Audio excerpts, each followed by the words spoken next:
დანიაში განვითარებულ მოვლენებზე. რასაც ჩვენებს ეს თქვენთვის გარდა იმისა, რომ ბევრჯერ ითქვა, რომ ეს პირდაპირ ნიშნავს, რომ ბრიუსელი თბილისთან მიმართებაში ორგანიზმის სტანდარტით მოქმედებს და ეს აქტიურად გამოაჩინა კოპენჰაგენის მაგალითად. უბრალოდ ყოველისა ეს საჩენს იმის აღქმას, რომ ბრიუსელისთვის, ზოგიერთი დედაქალაქისთვის მისაღებია, როდესაც ხდება მშვიდობიანი მიტინგის ხელკეტებით დარბევა და ადამიანებისთვის ძაღლების მიქცევა. ის კადრები, რაც ჩვენ ვიხილეთ, ამას არანაირი კავშირი არ აქვს საერთოდ ადამიანურ მოპყრობასთან და ის რომ ამაზე რეაგირების ნაცვლად ჩვენ გვესმის მართლაც ცინიკური განცხადებები დანიის ხელისუფლების წარმომადგენლების მხრიდან, რომ დიალოგი ვერ შედგა და ამიტომ უნდა ძაღლები მიექციათ თურმე და ხელკეტები ერტყათ ადამიანებისთვის და შემდგარიყვნენ მშვიდობიანი მომიტინგეებისთვის, ეს რა თქმა უნდა არ არის დამაკმაყოფილებელი. მნიშვნელოვანი არის, რომ დანიის ხელისუფლებამ გამოიძიოს მთლიანად ეს საქმე, დასჯილი იქნას ყველა, ვინც ამ ძალადობაში იყო ჩართული. აქვე კიდევ ერთხელ ხაზს გავუსვა და შევახსენებ საზოგადოებას, რომ დანიას აქვს ძალიან მძიმე მემკვიდრეობა ადამიანის უფლებების მხრივ და კიდევ ერთხელ გავიმეორებ, რომ 90-იანი წლების ჩათვლით დანიაში იყო სისტემური პრაქტიკა გრენლანდიის ადგილობრივი მოსახლეობის იძულებით და მოტყუებით სტერილიზებისა, ქალი მოსახლეობის ნახევარზე მეტი მოტყუებით და იძულებით, მათ შორის არასოწლოვანი 12 წლის გოგონები მოტყუებით მოახდინეს მათი სტერილიზება და დღემდე არ არის გამოძიებული ეს საქმე და არ არიან დასჯილები ის ექიმები, ვინც ამ პრაქტიკაში ჩართული იყვნენ, დღემდე საექიმო პრაქტიკას ეწევიან. ეს პრაქტიკა გათანაბრებული არის ბევრის მხრიდან გენოციდთან, რა თქმა უნდა, როდესაც არის ასეთი შეფასებები ამ პრაქტიკის მიმართ, ეს იყო გენოციდი ევროკავშირის წევრი ქვეყნის მხრიდან და ამას დიდი ხანი ფარავდნენ და დღემდე არ იძიებენ და არ რჯიან დამნაშავებს, ეს არის აღმაშფოთებელი, რა თქმა უნდა და მნიშვნელოვანი არის, რომ გამოძიებული იქნას ბოლომდე და ყველა იქნას დასჯილი. და მესამე, ჩვენ მოვისმენთ ასევე რეაქციები ქართული რადიკალური ოპოზიციის მხრიდან. როდესაც ამ თემაზე მიდის საუბარი, რომ კი, რა თქმა უნდა, იქ იყო რაღაცა ძალადობა, თუმცა სამაგიეროდ დანია არის მდიდარი ქვეყანა. ანუ ეს არის სწორედ მათი წარმოდგენით ევროპული ღირებულება, რომ თუ ხარ მდიდარი ქვეყანა, თუ პენსია არის რაღაცა ოდენობის, მაშინ თურმე შეიძლება ძალადობა მშვიდობიან ადამიანებზე, ძაღლების მიქცევა და ხელკეტებით ცემა მშვიდობიანი პროტესტანტების. ასეთი ევროპა ესახებათ მათ წარმოდგენაში, რომ თავარია იყო ეკონომიკურად კარგად და მე შეიძლება უკვე რომ ცემო მშვიდობიანი მომიტინგეები და ძაღლებით გაიწიო მათკენ. ეს არის სამწუხარო რეალობა, რაც არის და ასევე სამწუხაროა, რომ ვერც ერთმა ელჩმა საქართველოში ყოფმა ევროკავშირის წარმომადგენლმა ვერ გაბედა ერთი სიტყვა ერთქვა და აქ მხოლოდ ორი შეფასება შეიძლება გაკეთდეს. ერთი, რომ მათ ეშინიათ, რომ გააკრიტიკონ საკუთარი თანამოკავშირე და მეორე, მათთვისაც ესე იგი ეს მისაღები არის და მე მგონი ეს მეორე უფრო რეალური ახსნა არის, ვინაიდან ზუსტად იგივე და მსგავსი კადრები ვიხილეთ ჩვენ ბერლინიდან, პარიზიდან და სხვა დედაქალაქებიდან. გამოეხმაურეთ მის განცხადებას ხელისუფლებასთან დაკავშირებით. გამოეხმაურეთ მას სოციალურ ქსელში, როდესაც ხელისუფლების წარმომადგენლები თქვა, რომ ძალიან საწყენია, როდესაც მაგკრიტიკებენო. კიდევ ერთხელ რომ შევაკასოთ, რამდენად რელევანტურია რაზეც ის ახლა საუბრობს ინფოზე, როცა ჩვენ გვახსოვს ხო შეხვედრები მაგალითად არასამთავრობო ორგანიზაციის წარმომადგენლებთან და სხვადასხვა ოპოზიციური აქტივისტებთან. ბატონი პეტერი ქართული საზოგადოების წარმოდგენაში დარჩება გერმანიის იმ ელჩად, რომელიც ფაშისტური სლოგანის ფონზე პოზირებდა და ადამიანებს, რომლებიც ფაშისტური სლოგანით თავს დაესხნენ ქალ დეპუტატს, მის არასრულწლოვან შვილთან ერთად, უწოდა საქართველოს მომავალი. ასე დარჩება ის საქართველოს საზოგადოების მეხსიერებაში და ეს არის ყველაზე სამწუხარო ქართულ-გერმანულ ურთიერთობაში, რომ ამ ადამიანმა 30 წლიანი მეგობრობა 3 წელიწადში ჩამოანგრია და დაიყვანა იმ დონემდე, რომ გაიგივებული არის დღეს გერმანიის წარმომადგენელი საქართველოში ძალადობის დეზინფორმაციის, პროპაგანდის ხელშეწყობა წამქეზებლად და მხარდამჭერად. ეს არის სამწუხარო მოვლენა. მან ასევე მისთვის დამახასიათებელი იქედნური ტონით ისაუბრა Deep State-ზე, რომ აბა სად არის, შევიხედე ოთახში და იქ არ იყო, გადავედი აბაზანაში და იქ არ დამხვდა და მას დაგვცინის ფაქტობრივად ქართველებს, მაგრამ მე ერთ ამას გავუსვავს ხაზს, ის პარალელურად დასცინის ამერიკელებს, როდესაც ამბობს Deep State-თან დაკავშირებული Deep State-ი რაღაც გამონაგონი არის, დასცინის ამერიკის შეერთებული შტატების პრეზიდენტ ტრამპს, ასევე შეუძლია ამერიკის საელჩოს ელაპარაკოს ამაზე. ის დასცინის ბრიტანეთის ყოფილ პრემიერ-მინისტრს ლის ტრას, რომელიც ასევე საუბრობდა Deep State-ზე ბრიტანეთში, პრინციპში დასცინის ყველას ამ იქედნური ტონით, რომელიც ძალიან სამწუხაროა, რომ გერმანელი ადამიანისგან ასეთ ცხვირაწეულ დამოკიდებულებას ხედავთ სხვა ხალხების მიმართ და კიდევ ერთხელ ქართველების მიმართ მისი დამოკიდებულება გასაგებია და შევეჩვიეთ და ხედავთ, მაგრამ ამ მოეძოს დასცინის ამერიკელებს, დასცინის ბრიტანელებს და რა ვიცი, გამოდის რომ ერთი ის არის ამ ქვეყანაზე, ვისაც რაღაც პრეტენზია აქვს, არ ვიცი, სრულ ჭეშმარიტებაზე, მაგრამ კიდევ ერთხელ სამწუხაროა, რომ მან გარდა იმისა, რომ ძალიან დიდი ზიანი მიაყენა ქართულ-გერმანულ ურთიერთობებს, მან ზოგადად ძიელი მიაყენა ელჩობის ინსტიტუტს, როგორც ასეთს და ქართველების თვალში გააიგივა უცხო ქვეყნის ელჩი სტუმართან, რომელიც სახლში გივარდება, ძალადობას აქეზებს, ტყუილს აქეზებს, პროპაგანდას აქეზებს და გაავლო პარალელი ფაქტობრივად ელჩობამ აქცია მთავარ მართლებლის და მეორე მართებლის და მეორე მდივნის სინონიმად. ის ზიანი მე ხაზი მინდა გაუსვა, ეს არ არის ძალიან ისეთი მსუბუქი შემთხვევა, მან თავადაც განაცხადა, რომ ცოტა ხანში დატოვებს საქართველოს და როგორც თვითონ თქვა, თბილად სავარძელში წამოწვევა და იქიდან დააკვირდება საქართველოს. მან ის ზიანი, რაც მან მიაყენა არა მხოლოდ ქართულ-გერმანულ ურთიერთობას, არამედ მიაყენა ელჩობას, უცხო ქვეყნის ელჩის ინსტიტუტს მიაყენა ზიანი და ქართველების თვალში დიდი ხნით ჩაბეჭდა, რომ უცხო ქვეყნის ელჩი შეიძლება იყოს შენი ქვეყნის მიმართ მავნე ინტერესების და მიზნების მატარებელი და წარმომადგენელი და ამით მიაყენა ზიანი მთლიანად ელჩობას საქართველოში და მე სხვა ელჩების ადგილას ამაზე დავფიქრდები. გერმანიის ელჩის განცხადების იმ ნაწილზე მინდა გკითხოთ, რომელიც საქართველოს ევროკავშირის ურთიერთობებს ეხება, ის ამბობს, რომ გასაწევრიანებლად საჭიროა საქართველოს ევროკავშირის კანონმდებლობა მიიღოს და თუ ეს არ მოსწონს, მაშინ უარი თქვას ამ პროექტზე და დროს აქცენტ მხარეს არ დაგვაკარგებისო. აი რას ნიშნავს ეს რა გზავნილია და რატომ აქტიურობს ამ მოქმედების ელჩი? ევროკავშირის დედაქალაქი არის ბრიუსელში და არა ბერლინში. არ ვიცი მე ბატონ პეტერს რა წარმოდგენა აქვს, თუ გონია რომ ბერლინია ევროკავშირი, ევროპის დედაქალაქი. ეს ცოტა რაღაც სხვა ეპოქიდან არის ეს წარმოდგენები და ევროკავშირის დედაქალაქი არის ბრიუსელში. ბრიუსელს ყავს თავისი ელჩი და ევროკავშირის ელჩი როგორმე თავად ისაუბრებს იმაზე, რა არის საჭირო ევროკავშირის გასაწევრიანება და რა არა. გერმანიის ელჩი იყოს იმ კვადრატში, რომელიც მას გამოყოფილი აქვს როგორც გერმანიის წარმომადგენელს და იღებს თავის თავზე ევროპის სახელით, ევროკავშირის სახელით საუბარს. ესეც კიდევ ერთხელ აჩვენებს, რომ არა თუ ამ ურთიერთობას აფუჭებს გერმანიასთან, შედის სხვა ელჩების კომპეტენციაში, ევროკავშირის ელჩის კომპეტენციაში, თითქოს მის მეურვეობის ქვეშ იყოს ევროკავშირის ელჩი და თვითონ ვერ იტყოდეს იმას, ისი თქმაც უნდა, არ მგონია მე რომ ბატონ ჰერჩინსკის უჭირდეს არტიკულაცია იმისი, რაც ევროკავშირის პოლიტიკა არის. და რა ვიცი, ეს ადამიანი გამოვა ხან ჩემ წერილს გამოეხმაურა ჰერჩინსკის მიმართ, მას ხო არ მივწერე ჰერჩინსკის. ჰერჩინსკი თავის პასუხი გასცა. გამოდგა ეს ადამიანი და კიდევ ახლა ამის კომენტირება დაიწყო.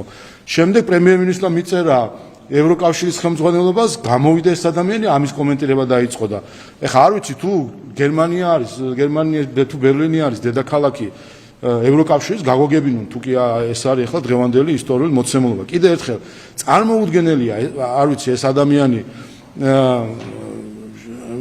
რა გითხრათ რომ ესე იგი არც თავისი იცის, არც სხვისი ესმის და ჩვენი კეთილი რჩევები, რომლებიც თვეების განმავლობაში სხვადასხვა ფორმით ურჩევდით რომ ვენის კონვენციის ფარგლებში ყოფილიყო, არ შეურაცხყოფა არ მიეყებინებინა მასპინძელი ხალხისთვის, მასპინძელი ხალხის ხელისუფლების არაფერი ეს ადამიანი არაფერი ამ ადამიანს არ გაითვალისწინა. გაიწვიეს გერმანიაში, გერმანიის საგასახლებო სამინისტრო და მივიღეთ პირობა, რომ ის დაბრუნდებოდა, ოღონდ არ იქნებოდა ის აგრესიული რიტორიკა, რომელიც და თავდასხმები, რომელიც მისგან ვიყავით შეჩვეული, სამწუხაროდ ეს პირობაც დაირღვა. ერთადერთი რაც გვაიმედებს არის ის, რომ რამდენიმე დღე დარჩა მის ელჩობა საქართველოში და ამითი ეს სამწუხარო კარი ქართულ-გერმანულ ურთიერთობაში იმედია დაიხურა. ფერჩის დაწოზე კი ისაუბრეთ აი ფერჩის და მიიღეთ თუ არა ოფიციალური პასუხი პავლო ფერჩინსკის მხრიდან, იმიტომ რომ 2 კვირა გავიდა, რაც თქვენ ოფიციალური წერილით მიმართეთ, ხო მას? ოფიციალური პასუხი ხო არ მიგიღეთ ბატონშაუს? არა, მან თქვა რომ გადააგზავნა ბრიუსელში, მე იმედი მაქვს რომ ბრიუსელში ამ წერილს გულდასმით კითხულობენ და იმედია რომ აქედან დასკვნებს გამოიტანოს. სხვა შორის გუშინ იყო სტატია ერთ-ერთი კვლევითი ორგანიზაციის, რომელშიც სწორედ იყო ხაზგასმული ეს საკითხები, რომ დასკვნები უნდა გამოიტანონ. სამწუხაროდ ის საგარეო პოლიტიკა, რომელიც დღეს ევროკავშირს აქვს და რომელიცაც კაია კალასი განასახიერებს და ყველა ხედავ, ევროკავშირის შიგნით არის მის მიმართ უკმაყოფილება და კრიტიკა. ამერიკის შეერთებული შტატების საგარეო საქმეთა მინისტრი, სახელმწიფო მინისტრი არც კი ხვდება მას. აი სამწუხაროდ ეს დღეს კაია კალასი არის სახე ევროკავშირის საგარეო პოლიტიკის. აი როგორც ესტონეთის ის იყო ესტონეთის პრემიერ-მინისტრი, როდესაც მისი მინისტრი აქ მიტინგებზე იდგა, ზუსტად იგივე ფილოსოფიის საგარეო პოლიტიკა აქვს დღეს ევროკავშირს, რომელიც გარდა იმისა, რომ აზიანებს ხვებს, უბრალოდ ყოველისა აზიანებს საკუთარ თავს და ამ ზიანს ხედავთ ჩვენ დღეს ადადგება ევროკავშირი. მიშელზე კითხავთ ეს სტეიტზე ისაუბრეთ თქვენ აი რომ განმორჩოთ რა დამოკიდებულება მაგალითად ამერიკის შეერთებული შტატების მიმართ როცა ამბობთ რომ ხალხის მოსაწვევებლად და მათზე ზეგავლენის მოსახდენად მოგონილი კონსპირაცია deep state. მარტივ ის დასცინის პრეზიდენტ ტრამპს და არ ვიცი ჩვენ ვიცით რომ ასე ვთქვათ ის რა დამოკიდებულება რაც მას აქვს ახლა ქართველების მიმართ გამოდის აქვს ამერიკელების მიმართ დასცინის პრეზიდენტ ტრამპს, დასცინის ბრიტანეთის ყოფილ პრემიერ-მინისტრს ლის ტრას არ ვიცი საიდან აქვს ამ ადამიანს ეს განწყობები, დამოკიდებულებები, პრეტენზიები და ამგვარი ეგო რომ ვერავერ დავაკმაყოფილეთ მისი ეგო ვერავინ რომ ყველას უნდა დაგწინოს, იქედნურად გველაპარაკოს აი ის ფორმა რომლითაც ის საერთოდ ამ საკითხს ეხება და არის აბსოლუტურად გაუგებარი და მე უბრალოდ ერთადერთი ახსნა აქვს ამ ყველაფერს რომ ეს არის რაღაც კამიკაძის დონის ქმედება იმისთვის რომ თავის დაიზიანოს და საბოლოო ჯამში დააზიანოს ქართულ-გერმანული თუ ქართულ-ევროკავშირის და საქართველოს შორის ურთიერთობა.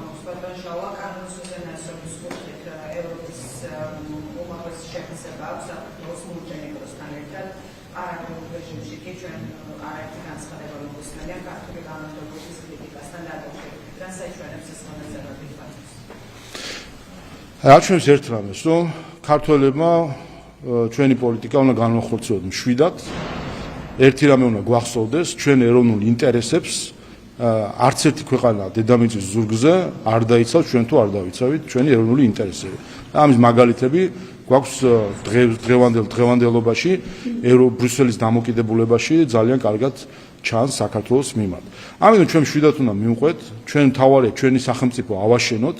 ავაშენოთ ისეთ სახელმწიფო, რომელიც ჩვენ გვინდა რომ იყოს და არა ისეთი, როგორც უნდა სხვადასხვა ქვეყნის წარმომადგენლებს და საბოლოო ჯამში ჩვენი სიმართლე თავის თავს გაიტანს. ყოველთვის ასე იყო ყველაფერში აბსოლუტურად, ისე როგორც ინსტიტუციონალ მშენებლობაში. ასე რომ კიდევ ერთხელ აჩვენებს იმ ფარისეულობას, რომელსაც ჩვენ ხედავთ ევროკავშირის ზოგიერთი დედაქალაქის მხრიდან, რომელიც თავს ესხმის საქართველოს და ეხუტება მათ ვინც საუბრობს მედიის თავისუფლებას საქართველოში და ჯილდო გადასცეს რამდენიმე დღის წინ მაია სანდუს, რომელიც ტელევიზიებით დახურა მოლდოვაში. საუბრობს საქართველოში პარტიების თავისუფლებაზე და გმინდათ ყავთ გამოცხადებული უკრაინის და მოლდოვის ხელისუფლება, რომელიც პარტიები დახურეს სასამართლო გადაწყვეტილებების გარეშე მათ შორის. ასე რომ აი ეს არის სამწუხარო რეალობა. ამაზე ვსაუბრობ ჩვენ რომ დღეს ევროკავშირში, ევროპულ კავშირში, ევროპული კავშირში ევროპა მხოლოდ დასახელებაში რჩება სამწუხაროდ და უფრო მეტად კავშირია და ემგზავრება უფრო მეტად და მეტად საბჭოთა კავშირს.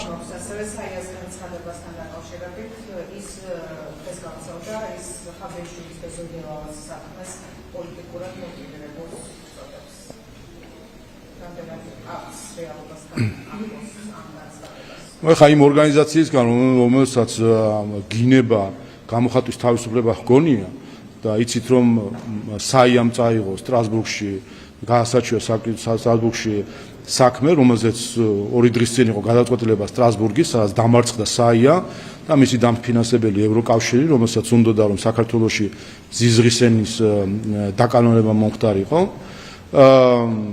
ხა როდესაც ეს არის რომ გინება ლანძღვა მიაჩნია გამოხატვის თავისუფლება ხა იმ ორგანიზაციისგან დამხობისკენ მოწოდება რომ გონია პოლიტიკური განცხადება გასაკვირი არ არის ჩვენ ერთ რამეს უნდა გავუსწოროთ თვალი რომ ეს რაიმე რაღაც მათი სამართლებრივი არაკვალიფიცირების გამო კი არის ეს პირდაპირ დავალება რომელსაც იღებენ მათი დამფინანსების მხრიდან სამწუხაროდ ეს არის დაფინანსება ბრიუსელიდან რომელსაც საია იღებს და სხვადასხვა ევროკავშირის დედაქალაქიდან რომელიც პირდაპირ მიმართულია იმაში რომ საქართველოში ძალადობა ზიზღი დეზინფორმაცია პროპაგანდა იყოს დაკანონებული და ამაში იხარჯება ფული სამწუხაროდ ევროკავშირის მოქალაქეების ფული მაგრამ როგორც ახლა სხვა დროს არ ქონია გასავალი მათ დეზინფორმაციას ამ შემთხვევაშიც არ იქნება. წავიდეს სტრასბურგის სასამართლოში ვინუშის და მე ხო კიდევ ერთხელ დამარცხდებიან თავის ბრიუსელთან ერთად ამ საქმეში და მე ნახავენ ყველაფერს.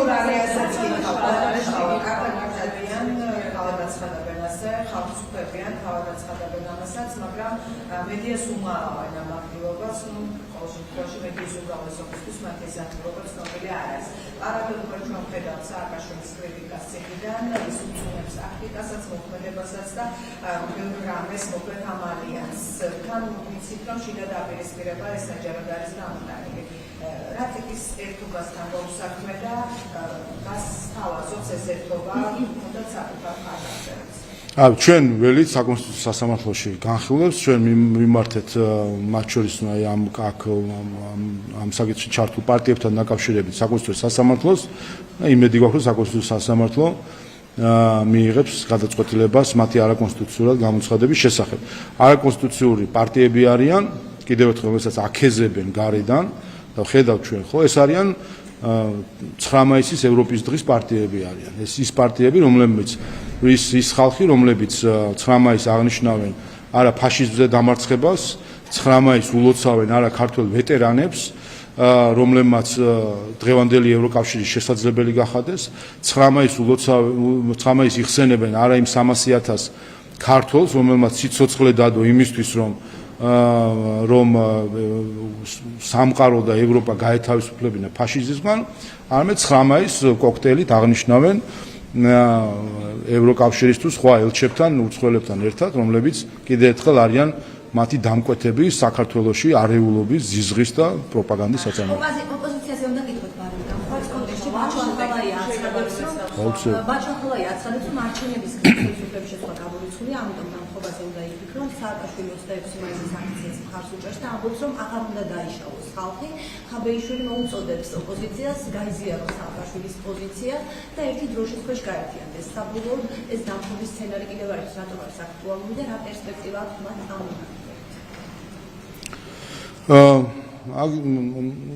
ამ ამას უყურებთ ჩვენ უკვე 14 წელია რომ არ გვასვენებენ გარედან სააკაშვილი ამის კარგი მაგალითი არ გვასვენებენ გარედან და უნდათ ამ ქვეყნის ამოტრიალება და ნაციონალური მოძრაობის იდეოლოგიის დაბრუნება. მარიონეტები უნდათ ხელისუფლებაში. თქვენ მოისმინეთ ბატონი პეტერის განცხადება, რომ საქართველოს, უკრაინის და მოლდოვის გზას აცდაო, შეგახსენებთ ეს ის გზა არის, სადაც დღეს ეუბნებიან, რომ თუ ევროკავშირში წევრობა უნდა უკრაინას, ამისთვის საჭიროა სამშვიდობო შეთანხმება რუსეთთან, რომლის ნაწილიც იქნება ტერიტორიების დათმობა. გესმით, რომ მოლდოვის პრეზიდენტი ამბობს, რომ ევროკავშირში გაწევრიანების ყველაზე ოპტიმალური გზა არის მოლდოვის როგორც სახელმწიფოს გაუქმება და მისი სხვა სახელმწიფოს ერთ-ერთ რეგიონად ქცევა. ამისკენ გვიბიძგებდნენ სინამდვილეში ჩვენ, რომ სინამდვილეში ეს უნდა შეგვაგუონ, ჩვენ თუ გინდა დავინახოთ ევროკავშირში პერსპექტივა, უარი უნდა ვთქვათ ჩვენს ტერიტორიებზე, დავინახოთ ეს როგორც ტვირთი, ჩამოვიცილოთ ეს ტვირთი და შემდეგ გაგვეხსნება გზა ევროკავშირისკენ და მეორე უარი თქვა ჩვენ სუვერენიტეტზე. მივიღოთ ის კანონები, რასაც გვეტყვიან, არა სტანდარტების გამო, არამედ მათი პოლიტიკური გემოვნების გამო და ჩვენი მთელი ბრძოლა დამოუკიდებლობისთვის, რაც ასწლეულები ქონია, დავასრულოთ ასე არასახელოვნად. ეს არის სწორედ რისკიანად გვიბიძღებენ, რომ არასახელოვანი წევრობა გქონდეს ევროკავშირში. ვინც დააპირა დამხობა, ხედავთ, რომ თავად დაიმხნენ საჯარო ახსოვლების დაწესებულებაში, ასე რომ მე მგონი ეს ერთადერთი პერსპექტივა, რაც ნებისმიერ ასეთ ცდილობას აქვს, არის ის, რომ ყველა ვინც საქართველოს წინააღმდეგ გაიბრძოლებს, ყველა აღმოჩნდება პენტენციურ დაწესებულებაში. დისკუსიაზე ხელისუფლების იმერკეტიკულად განსხვავებებს კი აღიარებენ, რომ ქუჩის პროტესტის ხუთი აღარ აქვს და შედეგი არ აქვს. ასევე თვითონ დაიწყო საუბარი იმაზე, რომ ევროპას საჭირო პრაგმატული თანამშრომლობა, მათ შორის ყურადღებას ამახვილებს შუა დერეფერში საქართველოს როლზე. ახლა რაზე მიანიშნებს მათი მხრიდან ეს რაღაცნაირი შერბილებული ტონი საქართველოს მისამართზე? ნახოთ, ჩვენ თავარია ერთი რამე გვასწავლა ბოლო 4 წლის გამოცდილებამ განსაკუთრებით და 6 წლის გამოცდილება თუ კი 2020 წლიდან შევხედავთ, როდესაც დაიწყო განსაკუთრებული თავდასხმა საქართველოზე, ჩვენ თავარი ვიცით ერთი რამე, ჩვენი ერთადერთი საზომი არის ჩვენი ქვეყნის ეროვნული ინტერესები.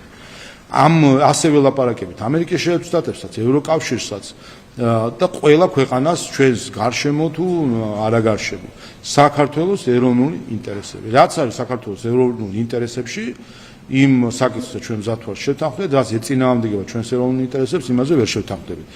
და არაერთხელ გვითხოვთ, ჩვენი ეროვნული ამოცანა მთავარი არის ქვეყნის გამთლიანება, ამიტომ ნებისმიერი ნაბიჯი, რაც ამას ემსახურება, ჩვენ მზადვართ ამ ნაბიჯზე წავიდეთ და ამ საკითხებით თანამშრომლობთ. ნებისმიერი ნაბიჯი, რაც ამას ეწინააღმდეგება, როგორც არის მაგალითად რუსეთთან ესკალაციაზე ბიძგი, რასაც ევროკავშირი ცდილობს უკვე ბოლო რამდენიმე წელი არის, ამაზე რა თქმა უნდა ჩვენ ვერ წავალთ. იგივე ეხება მეორე ამოცანას ეკონომიკურ კეთილდღეობა მოსახლეობისა, რაც კარგია ჩვენი მოსახლეობისა, იმას გავაკეთებთ, რაც არ არის კარგი, არ გავაკეთებთ. ასე რომ თუ კი რაიმეს უნდა შეეგუონ გარე ძალები, უნდა შეეგუონ ამას, რომ საქართველოს ყავს ეროვნული ხელისუფლება, რომელიც მოქმედებს ეროვნული ინტერესებით. და მანამ სანამ აქ ვერ დასვავენ მარიონეტულ ხელისუფლებას, ვერ დააბრუნებენ, ვერ დასვავენ იმ ხალხს, ვინც უცხო ქვეყნის დროშებს აფრიალებს, ხან ბრიტანეთის დროშას აფრიალებს, ხან უკრაინის დროშას აფრიალებს და ხან რომელი ქვეყნის დროშას საქართველოს დროშის ნაცვლად, აი ამ რუსთაველის პროტესტის ხალხს, ეგრეთ წოდებულ სხვა ქვეყნის დროშების მოფრიალი ხალხს. სადამ ამ მარიონეტებს არ დასვავენ კაბინეტებში, მანამ საქართველოს ექნება საკუთარი ეროვნული ინტერესების შესაბამისი პოლიტიკა. ამ შეხვედრაში მონაწილეობდა გიორგი და ამას უნდა შეეგუო. გიორგი კანდელაკიც მონაწილეობდა და უილსონიც, რომელიც ამბობს, რომ მართველი პარტია თეირანის ტერორისტულ რეჟიმთან თანამშრომლობს. რა პასუხი გაგვთხოვეთ? ჩვენ ვიცით, რომ აი კონტაქტი ხელისუფლების შორის არ არსებობს. ერთ-ერთი კონტაქტი, რასაც ვაკუთვნებით, არის ამერიკის შეერთებულ შტატებს და ირანის ხელისუფლების შორის მოლაპარაკებები. ასე რომ არ ვიცი, ამას შეუძლინა ამაზე თავად საკუთარ ხელისუფლებასთან ისაუბროს, რა კონტაქტები და მოლაპარაკებები არსებობს. დაგემშავა რამდენიმე კითხვას დაგისვამთ, უპირველეს ორს ამიტომ გითხოთ ალიანსთან დაკავშირებით, ალიანსმა მისწერა ევროკავშირის ხელმძღვანელობას და უთხრეს, რომ საქართველოს საკითხი ის წესრიგში იყოს ყოველთვის და ყოველთვის იყვნენ ყურადღებით საქართველოს საკითხთან დაკავშირებით. პასუხად მიიღეს, რომ ევროკავშირი კვლავ რჩება ქართველი ხალხის ერთგული, თუმცა დემოკრატიული იმპულსი აუცილებლობის მხრიდან კვლავ სახეზი არის და თუ ქართულ ოცნებას შეიცვლის ამ კურსს, ვერანაირი დიალოგი ვერ იქნება ევროკავშირთან.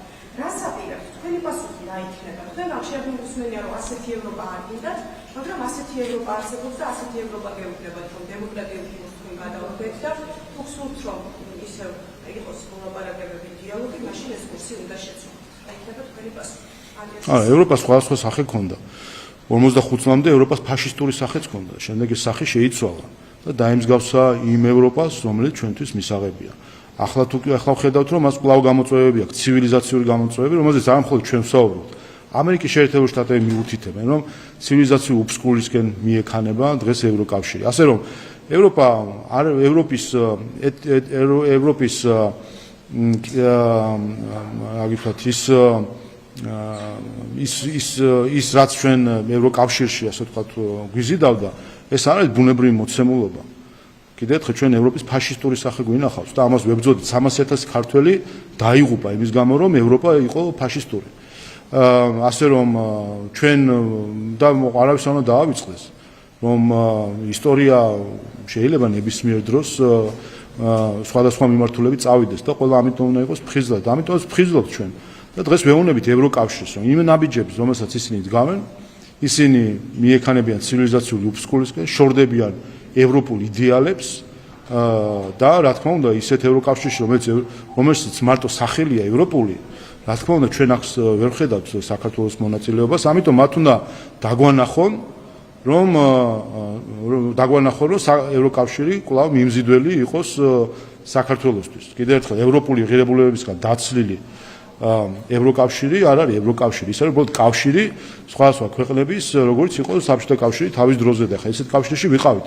სხვათა შორის საბჭოთა კავშირის ნახევარი კონტინენტურად შევხედოთ ევროპის ნაწილია, ასე რომ ეგეთ კავშირში ჩვენც ვიყავით გეოგრაფიულად ევროპაში, მაგრამ თავის ფასეულობებით ეს ხომ არ იყო ის ევროპა, რომლის შემოქმედებით ჩვენ ვართ. ამიტომ ევროკავშირმა დაგვანახოს, რომ ის კვლავ ერთგული არის იმ ფასეულობების რის გამოც ჩვენ კანდიდატობაზე, წევრობაზე შევიტანეთ განაცხადი, რის გამოც ჩვენ ამდენი წელია ვცდილობდით სხვათა შორის უშედეგოთ ევროკავშირში წინ წასვლას, ეხლა გაახსენა თურქეთს 22 წელს, თორემ მანამდე ჩვენ 10 წლეულები ესე რუტინულად მუშაობდით იმისთვის, რომ დაახლოება გქონოდა. და მეორე, რაც შეეხება ქართული ხალხის მიმართ ერთგულება და ამ ტერმინოლოგიას კიდევ ერთხელ გავუსვა და ამის იქით, ამის შემდეგ მე ვაპირებ, რომ ყოველ ჯერზე გავუსვა ამას ხაზი. ეს ტერმინოლოგიური ფორმულირება, რასაც ირჩევს ზოგიერთი სახელმწიფო და მათ შორის ბრიუსელი, რომ ქართულ ხალხს უჭერენ ხალხს, ეს არის ყველაზე დიდი დამცირება საქართველოსი, რაც არ ვიცი, მე მგონი საბჭოთა კავშირის დროს თუ გვაყენებდნენ ან მე-19 საუკუნეში ასეთ დამცირებას, ასეთი დამცირება ქართული ხალხის რთული არის ჩვენი ისტორიიდან გაიხსენო და პარალელები გააკეთო. საქართველო არ არის პირველყოფილი თემური წყობილება, სადაც არიან რაღაც ხალხები და ტომები, რომლებსაც არ აქვთ რაიმე ფორმა, სტრუქტურა და მოწყობა. საქართველო არის სახელმწიფო. ქართული ხალხი არ არის რაღაც აბსტრაქტული ცნება და ამ ტერიტორიაზე უბრალოდ ადამიანების ჯგუფი არ ცხოვრობს. ეს არის სახელმწიფო თავისი საზღვრებით, თავისი ტერიტორიით, თავისი კონსტიტუციით, თავისი ინსტიტუციებით. და თუ ვინმეს უნდა დაგვანახოს პატივისცემა, პატივი უნდა სცეს საქართველოს სახელმწიფოს. და ეს საუბრები ქართული ხალხის მიმართ პატივისცემაზე აჩვენებს, რომ ისინი სინამდვილეში მიიჩნევენ ქართულ ხალხს მეორე ხარისხოვან ერად, ეს არის ზუსტად კოლონიალისტური აზროვნება, რომ მიიჩნევენ მეორე ხარისხოვან ერად, რომელთანაც უნდა ჩახვიდე, მოახდინო მათი კოლონიზება, ასწავლო როგორ უნდა აწყონ სახელმწიფო, იმიტომ თვითონ არიან აბორიგენები, იმიტომ უნდა ასწავლო როგორ უნდა შეარჩიონ თავისი მმართველები, იმიტომ ეს არიციან და არიან პირველყოფილ მდგომარეობაში. აი ეს ამას სინამდვილეში ამას ამჟღავნებს.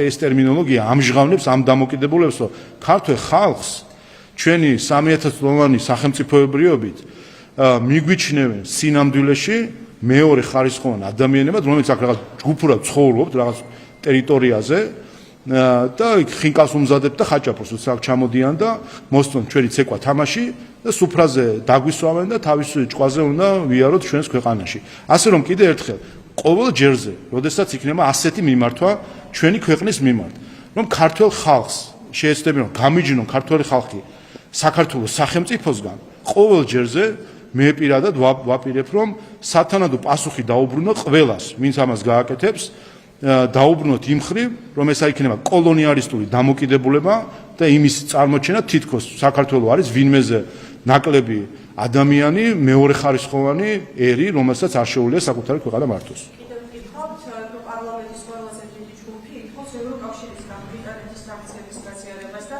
იმედის საკითხის შესწავლას, როგორი მოლოდინი გაქვთ თქვენ ევროკავშირის მხრიდან შეიძლება თუ არა, რომ იმედის სანქციები გავცემდეს და ევროპარლამენტში ზოგი ისეთი ხალხია, ნება რომ ისე რაკეტებსაც დაგუშენენ საქართველოს, ხო? ჭკუა მათ არ მოეკითხებათ. ერთ-ერთი ის არის, რომ საბედნიეროდ იმის ძალაუფლება არ აქვთ, რომ რაკეტები გამოისვენ ჩვენსკენ, თორემ გარწმუნებთ, ნება რომ ისე რაკეტებს დაგუშენდნენ, აქ ჯარს შემოიყვანდნენ და თან აქ აურებ გაამართლებდნენ რომ კიდევ დემოკრატიის დასამყარებლად შემოვიდა ჯარი. კონკრეტულად ის ხალხი რომელიც საქართველოს წინააღმდეგ გამოირჩევა თავისი მტრული დამოკიდებულებით. ასე რომ ახლა აქ არაფერი გასაოცარი არ არის, მით უმეტეს ვიხილეთ ჩვენ ბოლო პერიოდში ევროპარლამენტში თავისუფალი მედიის შეზღუდვის მცდელობები. ასე რომ როცა ასეთი მტრული გარემო არის ქართული ხალხის მიმართ ევროპარლამენტში, გასაკვირი არაფერი არის. უნდა გითხოთ კიდევ ევროსაბჭოში და შემდეგ ხარცობის ინსტიტუტთან დაკავშირებით გითხოთ ბატონო შავა, ირანთან ურთიერთობებზე იყო საუბარი, ხარცობის ინსტიტუტმა ისევ საუბრა ქართული ოცნების და ირანის ურთიერთობებზე, თქვენს კავშირებზე ირანთან და არის თუ არა ეს წინააღმდეგობა ზოგადად შტატებთან ურთიერთობაში. რა შეგიძლიათ თქვენ გითხრათ ამ საკითხთან დაკავშირებით? მეც მთავარი პირობა არის ურთიერთობების აღდგენის სანაცვლოდ არის თუ არა ირანის გავლენების შემცირება ერთ-ერთი მთავარი პირობა ურთიერთობების აღდგენის სანაცვლოდ რა შეგიძლიათ გითხრათ ამ საკითხზე ირანთან? ბოლოს თქვენ როდის იგრძენით ირანის გავლენა საქართველოში? ასე როდის შეიგრძენით ბოლოს როდის დაუბერა ირანულმა გარემომ? არ არის სინამდვილეში სერიოზული. სინამდვილეში ყველამ ხო ძალიან კარგად ვიცით რომ ეს არის ერთი ადამიანის ჯო ვილსონის აკვიატება. ამ ადამიანს აქვს აკვიატება საქართველოსთან დაკავშირებით და ხედავთ რომ არ არსებობს ესე იგი მისი სიტყვა, სადაც ამ ჯადოსნურ ფორმულირებას პრო-ირანული რაღაცებს ამბობს ხოლმე, ხო, ჩინეთის კომუნისტური პარტია პრო-ირანული და ამ ადამიანს ეს უბრალოდ რაღაც ისე აქვს, რა ქვია, აკვიატება აქვს, რომელსაც მანტრასავით იმეორებს ხა. იცით, ადამიანს თუ აკვიატება ჩვენ ამას პოლიტიკურად ვერ უპასუხებთ, ამას სხვანაირი პასუხი სჭირდება და საკუთარ ჯო ვილსონის აკვიატებაზე სერიოზული კომენტარები მე უბრალოდ შევწყვიტოთ. ამითი უბრალოდ უნდა შევწყვიტოთ სერიოზული კომენტარები ბატონი ვილსონის აკვიატებაზე. იმიტომ ამას ჩვენ ვერაფერს ვერ უშველით. ამას ვერც ავხსნით, ვერც რამეს დაუმტკიცებთ, ვერც რამეს ვეტყვით, იმიტომ ამ ადამიანს ვიცით რომ ეს ადამიანი არის სხვადასხვა ლობისტური ხელშეკრულებების ნაწილი, მათ შორის ანგარიშები გამოქვეყნდა, ასე რომ ვაცალოთ ადამიანს აქვს თავისი შემოსავალი ამ თემაზე, გააკეთოს ეს განცხადება, ყოველ ჯერზე აიღოს თავისი შემოსავალი, თუ რამე შემოსავალი აქვს დასახელებული.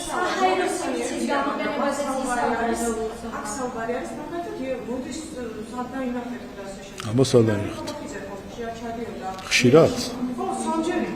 აზე იყო ჩასული. აბორაზე. სამზე არ. უღურეთ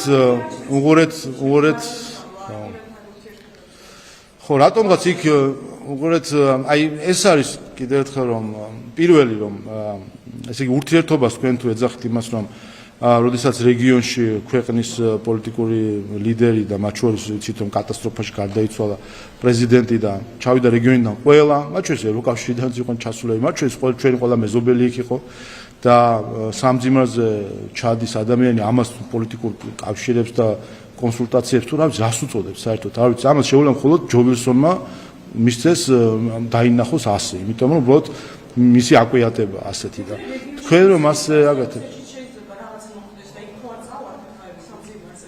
თქვენ განსხვავებას ვერ ხედავთ რუსეთს ოკუპირებული აქვს რუსეთს ოკუპირებული აქვს ჩვენი ტერიტორია სხვა ჩვენს ასე იყო ოკუპირებული მიხეილ სააკაშვილი მოსკოვში დადიოდა სხვათა შორის ზუსტად ასე დადიოდა მოსკოვში ოკუპირებული ტერიტორიების ფონზე ასე რომ კიდევ ერთხელ მოდით ყველა ხო ხვდებით რატო ვატყუებთ ერთმანეთს მოდით ყველა ჩავხედოთ ერთმანეთს თვალებში და უთხრათ ეს არის ჯო ვილსონის აკვიატება ვაცოდოთ ხოლმე ამ ადამიანს რაღაცა თავისი ინტერესი აქვს კი ბატონო თუ ეს რაიმენად შველის მის ცხოვრებას რაიმენად გაუმჯობესებს რომ საქართველოზე ეს ფრაზები თქვას ასეკოვანი ადამიანი არის და მოუთმინოთ ერთ-ერთჯერ ასეთი განცხადება რა უყურთ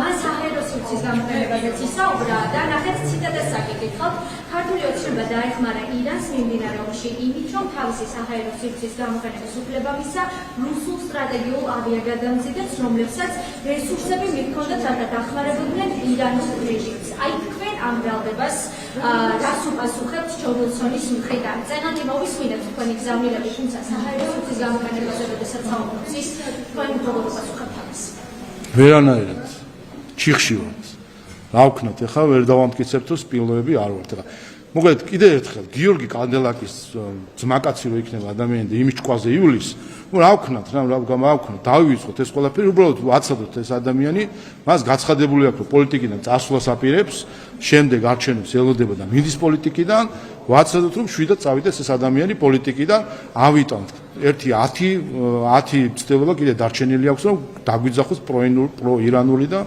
პროჩინური არა უშავს ავიტანთ როგორმე იმის იმედით რომ ეს ყველაფერი დასრულდება მაგრამ გერმანიის ელჩთან დაკავშირებით ერთს ვიკითხავ შუა დერეფის მნიშვნელობა არ გავაზიარეთ ასეთ რამეს ახობს საბოლოო ჯამში ჩვენი ინტერესები მაშინ არის საუკეთესოდ დაცული როცა ჩვენი ღირებულებები სრულდება და საუბრობს რომ არ გერმანულ კომპანიებს არ უყვართო ავტორიტარულ ქვეყნებში ინვესტირებაო რატომ აკანინებს ახლა გერმანიის ელჩი შუა დერეფის როლს როგორ ვიქნებთ რამეს მე გითხარით ეს არის მისი კამიკაძე ქმედება, რომლითაც თავის თავსაც აზიანებს და ცდილობს ბოლო ეს განწირული რაღაც აქტები ჩაიდინოს იმისთვის, რომ რაიმენაირად დაგვაზიანოს. რაც შეეხება იმას, რომ ჯერესერთი რა დემოკრატიაში გვედავება ეს ადამიანი და შეხედოს ბერლინში როგორ შლიან მშვიდობიან მიტინგებს და ამის შემდეგ ველაპარაკოს საერთოდ რაიმეზე, ძალადობაზე და ასე შემდეგ. ეს ერთი. და მეორე, რაც შეეხება გერმანიის პოლიტიკას, დემოკრატიას და კომპრომისებს. მოდი ერთი გაიხსენოს სურათები, როდესაც მაშინ გერმანიის საგარეო საქმეთა მინისტრი ბერბოკი ჩავიდა სირიაში და იქ როგორ მოხდა, როგორ ასე ვთქვათ, ჩაიხუტეს მალევე სირიის ხელისუფლება.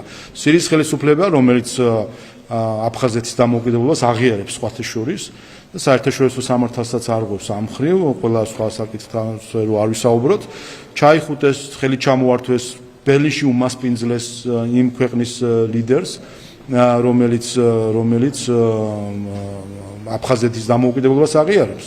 ერთი. რა ვიცი ხა თუ კი სირიაშია დემოკრატია და ჩვენთან არის დემოკრატია, კი ბატონო, მაშინ ვიტყვით რომ ჩვენ ყოფილვართ ტირანები, ერთადერთი ბოლო ტირანები დედამიწის ზურგზე მის თვალში. სიამოვნებაში ეს ყველაფერი ტყუილი.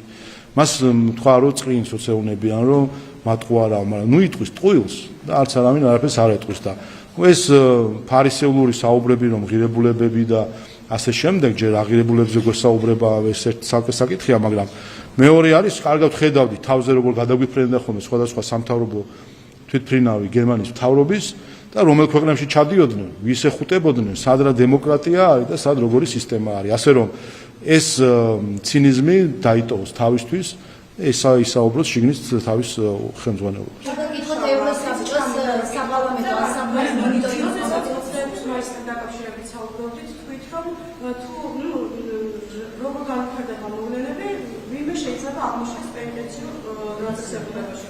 ვიხართ თუ შეიძლება რამბოლოდი და 26 მაისზე და შეიძლება თუ არა ჩვენ ველოდოთ ახლა დაკავებულ. ვიცით 4 ოქტომბერი იყო და რამდენიმე პოლიტიკოსი ციხეში გავხდით ამ აქციის გამო. ახლა 26 მაისზე ჩვენ შეიძლება დაკავებები ვიყიდოთ, იმიტომ რომ პენტენციურ დაწესებულება ახსენებს და იქ წასვლა ვინც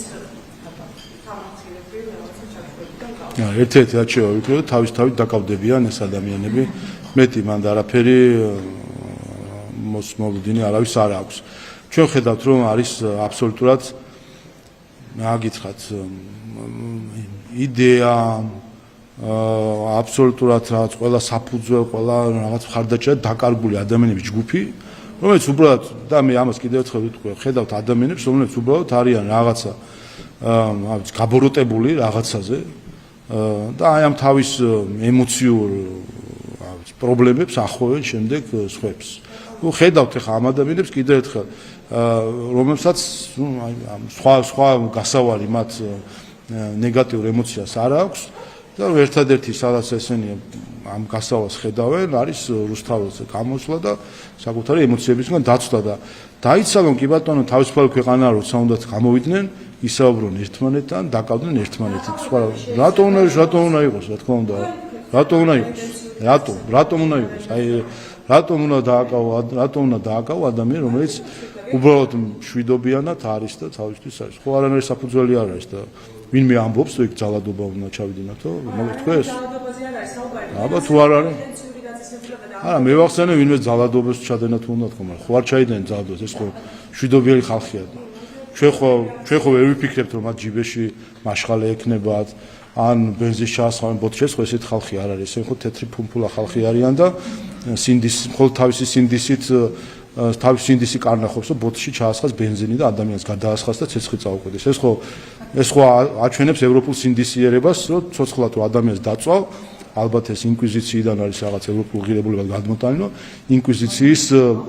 ინკვიზიციის სურათების გამეორება რომ დადგავ აი ეს არის სინდისის ყველაზე მაღალი გამოვლენა და შემდეგ ეს ადამიანი რომ ამ ადამიანს რომ მიურჯიან სასჯელს მე უნდა თქვა რომ ეს კარგია იმიტომ რომ როგორც თავის დროზე ამართლებდნენ ინკვიზიციის დროს ცეცხლის წაკიდებას ადამიანისთვის სინამდვილეში ზუსტად ესეთი ევროპელები ყავს ახლა დავფიქრდე დღესაც იმიტომ რომ დღესაც ზუსტად ცეცხლის წაკიდებას ადამიანის ცოცხლად დაწვას ამართლებენ ბრიუსელიდან სხვათა შორის გერმანიის ელჩით სხვათა შორის ევროკავშირის ელჩით სხვათა შორის და მათი მხარდაჭერილი ქართული ეს რადიკალური ოპოზიცია. ევროსაბჭოს საპარლამენტო ასამბლეის მონიტორინგის კომიტეტის ანგარიშზე უნდა გკითხოთ ამ დასკვნაში საუბარია იმაზე, რომ საქართველოს დღეს დემოკრატიული არჩევნების ჩასატარებლად მზად არ არის, საუბრობენ ისევ ოპოზიციაზე ზეწოლზე და კვლავ ახსენებენ ნივთიერება გამეც.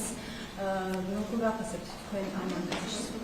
ვიცი ხა, როდესაც იცით რა ამდენი ამ ანგარიშმა შეიძინა, ეს აღარ არის უკვე ტყუილი და დეზინფორმაციის ხასიათი, ეს არის უკვე თაღლითური ანგარიშები. შეგვიძლია ვთქვათ, ეს არის თაღლითობა, რომელსაც აქვს სპეციფიური პოლიტიკური თაღლითობა, რომელსაც აქვს სპეციფიური მიზანი, რომ განზრახ ტყუილით დააზიანონ, ნახონ სარგებელი და დააზიანონ სხვა.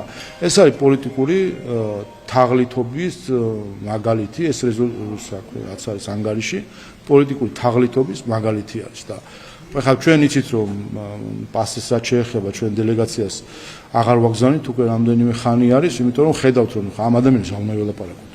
ანუ შეუძლებელი როგორ შეიძლება ელაპარაკო ადამიანს, რომელსაც მიდიხარ ელაპარაკ, გეუბნება რომ მიხეილ სააკაშვილი არის პოლიტპატიმარი. აი იქ ხო უკვე მთავრდება და უკვე ხვდები რომ ეს ადამიანი ან არის სულელი და ვერ ხვდება საერთოდ რა არის ის დანაშაული და ასე შემდეგ. ან არის შეიძლება კორუმპირებული რომელსაც დაავალეს და ამას ლაპარაკობს. ამიტომ კიდევ ერთხელ ჩვენ თაღლითურ ანგარიშთან დაკავშირებით არათუ კომენტარი ვერ გვექნება. პასეშიც არ მონაწილეობ დელეგაციის სახით და მე მგონი ამით ყველაფერი ნათქვამია. ამ თემაზე დავაზუსტებ ბატონშავა. შევაკი არის რომ თუ რამეს არ შეცვლი, არჩევნო კანონმდებლობაში ბატონშავა. ფაქტია რომ ისინი თქვენს მიერ ჩატარებულ არჩევნებს ისევ არ აღიარებენ. აპირებთ თუ არა რაიმე შეცვლას, იმიტომ რომ პირდაპირ ამბობენ რომ არანაირი ნიშანი რომ საქართველოში ახლა ამ ეტაპზე რა მდგომარეობაც გვაქვს კანონმდებლობა იქნება თუ არსებობს მდგომარეობა დემოკრატიული არჩევნებად ვერ ჩატარდება. და ის ვინ ეკითხება მათ რომ ჩვენ გაგვისაზღვრონ რა არის არჩევნები და რა არ არის არჩევნები. კიდევ ერთხელ, როდესაც ჩვენ ხედავთ რომ არის ჯგუფი, რომელიც შეუძლებლად ცდილობს უბრალოდ საქართველოს დაზიანებას, მე ხარ რა ვიცი ხა თავის დროზე რუსეთიც არ აღიარებდა შეიძლება რა დაგვიჯერებინა უნდა ამისთვის. რა ვიცი ხა ეს არის მთელი მოცემულობა. ჩვენ თუ გვინდა ვიყოთ დამოუკიდებელი სახელმწიფო, ჩვენ თავს უნდა მივხედოთ და ჩვენი ხო რუსეთმაც მოახდინა ჩვენი იზოლაცია, არ შედიოდა ალკოჰოლური სასმელები რაღაც პერიოდი, რა ვიცი სავიზო რეჟიმი დააწესა და რახან რუსეთმა იზოლაცია მოახდინა თავისგან ჩვენი, ამიტომ უნდა დაგვეთ, ხო? ჩვენი ეროვნული ინტერესი.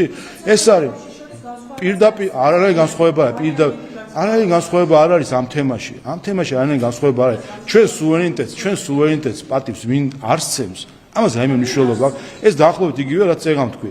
დანიაშიო სამაგიეროთო ეკონომიკურად დიდრები არიანო და ამიტომ უნდა ურტყან, თურმე შეიძლება.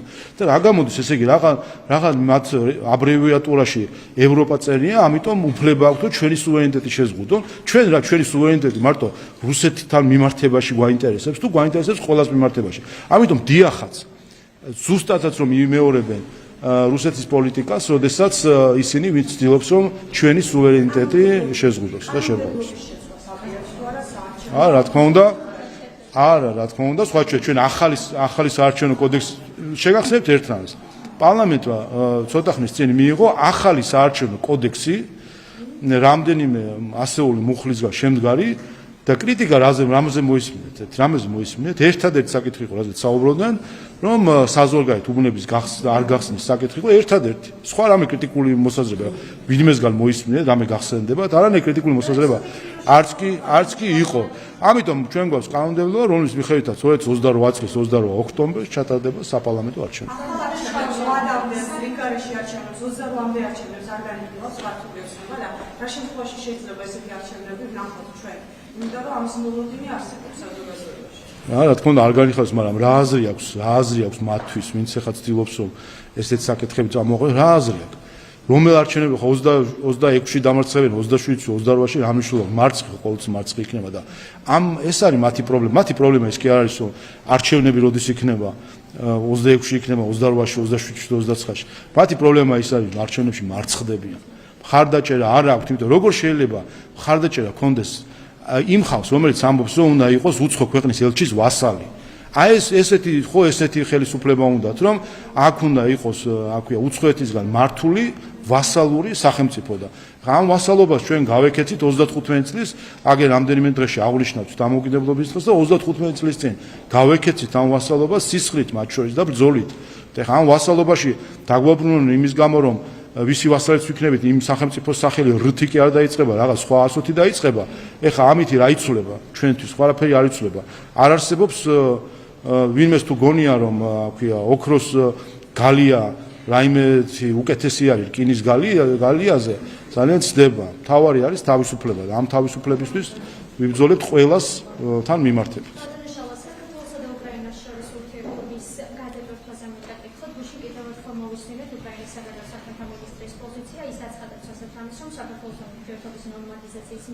უკრაინის ინიციატივაა და კიევს გეოპოლიტიკური ინტერესი გააჩნია. თქვენ როგორ უყურებთ ახლა ქვეყანას შორის ურთიერთობის გადაწყვეტის საკითხს და უნდა გადადგეს თუ არა ქმედითი ნაბიჯები ახლა უკრაინის ხელისუფლებამ? რა თქმა უნდა ჩვენ თავიდანვე მივესალმეთ, თქვით კიდევაც რომ ეს იყო უკრაინის ხელისუფლების ინიციატივა, მივესალმეთ თუ კი ასეთი ინიციატივა აქვს, დანარჩენს დრო გვაჩვენებს. ჩვენი სათქმელი საგარეო საქმეთა მინისტრმა მათ შორის ბოლო შეხვედრაზე უკრაინის საგარეო საქმეთა მინისტრს მოახსენა. ამ ურთიერთობის დაზიანებაში ჩვენი წვლილი არის ნული.